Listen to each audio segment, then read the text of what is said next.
So UFC 288 just wrapped up, and that means that I'm going to be doing another matchmaking video for all of the winners of the card and who I think the UFC should match up with next, and also who I think I would match up as well if I was a UFC matchmaker. Now, Tapology is not working again. Thankfully, it was working during my live stream today, but it has decided to not work again, so we kind of roll in with this kind of setup there, and you can see my laundry in the background, and the UFC thingy and Sherdog, so hopefully you guys don't mind. But in the main event, Aljamain Sterling beat Henry Cejudo.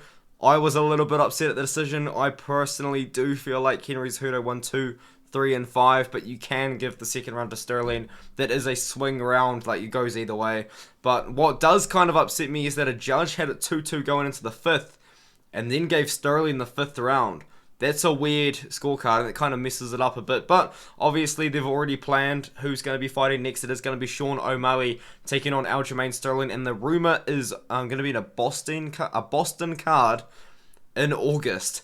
So that'll be interesting if we can see that come together in about 3 months. Sean O'Malley versus Aljamain Sterling. Maybe that could be the headliner, or maybe you could have it headlined by Colby Covington versus Leon Edwards, because Belal Muhammad managed to beat Gilbert Burns, who was injured.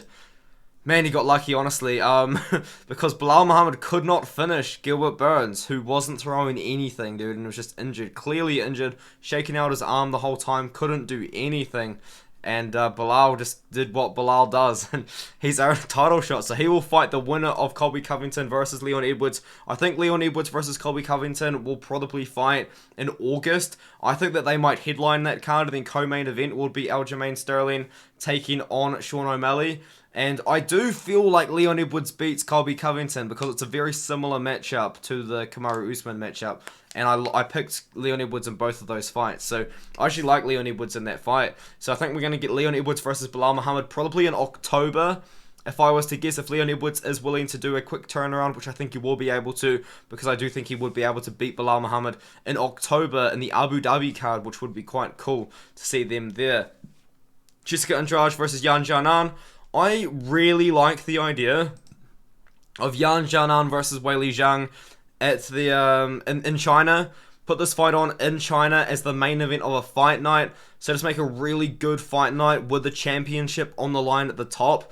And put the event on in China, because the UFC does have a few Chinese fighters. The UFC is wanting to put more events on in Asia. They've got a lot of Japanese fighters. They've got a lot of fighters from other surrounding areas around China, like Kazakhstan as well. They've got a lot of fighters from countries that are very close to China. They've also got a lot of fighters from China, and they've also got a UFC Performance Institute in Shanghai. So they should do the event in Shanghai, maybe even sign a couple of guys or girls from that Performance Institute to the UFC to make their debut on that card as well. There's a lot of Chinese fighters such as Mingyang Zhang, the light heavyweight, and also they do have Li Jingliang, who is a bit of a Chinese star kind of around the world. I like this idea because in the press conference at the end, Dana White said that he's got no plans for Rose Namajunas next, and Weili Zhang is just kind of sitting there on the outside, hasn't fought for 6 months. She's 33 years old at women's strawweight. She's probably going to want to fight soon. Her versus Yan Xiaonan would be awesome. Honestly, I think it would be a great fight. And on top of that, they could put on a really good card in China because they've got so much talent from Asia and also surrounding areas. So I think that's a good idea. Movsar Evloev beat Diego Lopez in a very close fight, man. That was a very close fight, the Movsar Evloev versus Diego Lopez matchup. Because Diego Lopez had a lot of opportunities where he was very close to finishing the fight, but Movsar Evloev was winning the minutes, which obviously won him the rounds, which then in turn won him the fight. Now, he called out the Korean Zombie. I don't really want to see that. I would much rather Movsar Evloev versus Calvin Kattar. Now, I don't know how long Calvin Kattar needs to sit out for, but as I said, the UFC is going to Boston in August, and they're going to need to get Calvin Kattar on the card. He's literally called the Boston finisher, and I believe he's also from Boston. So, Calvin Kattar on the Boston card versus Movsar Evloev. Calvin Kattar, I believe, is like sitting in the top 6 right now. Evloev is sitting at number 10. His rank probably won't change, and I kind of like that. And as for Diego Lopez, if Diego Lopez is able to make a quick turnaround, I really don't mind the idea of Diego Lopez versus Mukwan Makani in London. Kron Gracie lost to Charles Jourdain. Charles Jourdain, this matchup that I've made here has been set up just like as a short notice fight for UFC 289, because I think getting Charles Jourdain on UFC 289 would be quite important, because it's the Canadian card. Charles Jourdain is also Canadian. I believe he's French-Canadian, so maybe you could get him on the French card, which is going to be on September later this year in about 4 months. So if he wants to fight often, maybe he could fight Steve Garcia at UFC 289 in Canada. I think he would win that matchup as well. Steve Garcia's his chin is scary to me. I don't like Steve Garcia's chin at all. I think it will be a very easy matchup for Charles Jourdain. I think he can easily get a KO there, and then he can make a comeback again in France in September. I think he would be able to make a quick turnaround after that. So I kind of like that matchup to be made. Matt Frivola beat my boy Drew Dober. He ended Drew Dober's crusade. And unfortunately for Matt Frivola, he's not going to get that Paddy Pimblett fight. Now, Paddy Pimblett is rumoured to be injured and not be able to return until the very end of the year. Now, I don't think Matt Frivola is the youngest chap in the world. And he's also just got into the rankings, so he's going to have to defend that ranking spot. I was thinking about him maybe taking on Renato Moicano, because if we do go to the lightweight rankings, he will sit around 14-15. So I was thinking about him fighting Grant Dawson, him fighting Renato Moicano, him fighting Damir Ismagulov, maybe Dan Hooker, but I'm really worried Dan Hooker's going to get KO'd by Turner. So what I'm thinking about is Matt Frivola versus the winner of Guram Kutateladze versus Jamie Malaki. Now at the moment, I am siding on the Guram Kutateladze side just because of how good he's looked against such great opponents, but Jamie Malaki could be a dog in there, because Jamie Malaki's got really underrated fight IQ, in my opinion. So maybe Jamie Malaki and his team can come up with a good plan, but I'd like Guram Kutateladze in that fight, and I think he is probably going to earn a ranked spot, and Matt Frivola is going to be the next ready guy. Because I think that is kind of what's going to happen. I think Matt Frivola will have to fight Guram Kutateladze next. Kennedy Nzechukwu just beat Devin Clark. He's on a good win streak as well. He deserves a ranked opponent. I don't believe this fighter that I'm about to give him is ranked. He is ranked, actually. He's sitting at number 15, Dustin Jacoby. Now, Dustin Jacoby is 35, so he probably wants to fight often.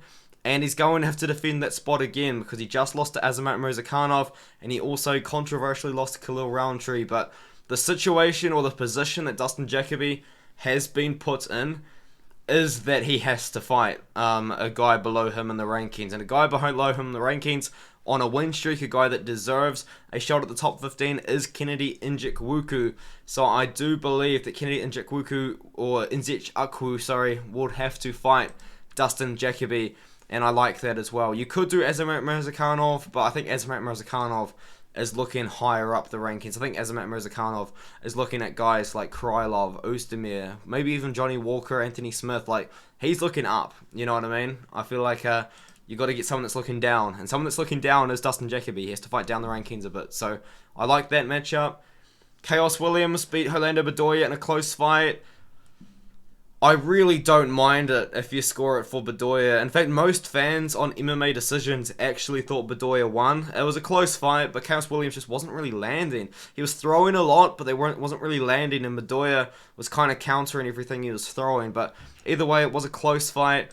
Unfortunately for Chaos Williams, he's got a pretty big name. Like, people recognize him, which isn't a good thing, because he's going to have to use that name to build up somebody else, and I think that would be Gabriel Bonfim. Gabriel Bonfim versus Chaos Williams would be a fantastic fight. I think that would be really fun. I really like the idea of this fight. I think it's a good one. I think I've done good matchmaking here.